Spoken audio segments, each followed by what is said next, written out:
गुजरात में आपનું સ્વાગત છે। સમાચારની શરૂઆત કરીશું મોટા સમાચારથી। એક બ્રેકિંગ ન્યૂઝ મહત્વપૂર્ણ સમાચાર મળી રહ્યા છે। આપને જણાવી દઈએ ગીર સોમનાથમાં તહેવારો પૂર્વ એસઓજી અને ફૂડ વિભાગની કાર્યવાહી।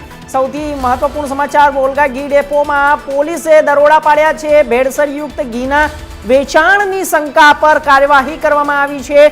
ફૂડ વિભાગે સેમ્પલ લેબમાં મોકલ્યા છે। આપને જણાવી દઈએ કે તહેવારો પહેલા સાવચેતીમાં કડક तपास અને પગલા લેવામાં આવ્યા છે। ફૂડ વિભાગ તરફથી એસઓજીની ટીમે દરેક જગ્યાએ જ્યારે કોઈ પણ મીઠાઈની દુકાન હોય તો તે માટે દરેક જગ્યાએ તપાસ અને ચકાસણી માટેની કાર્યવાહી કરી છે। વોલ્ગા ઘી ડેપોમાં પોલીસે દરોડા પાડ્યા છે। તહેવારો પૂર્વે ભેળસેળયુક્ત ઘીના વેચાણની શંકા પર કાર્યવાહી થતા એસઓજીની એક મોટી સફળતા।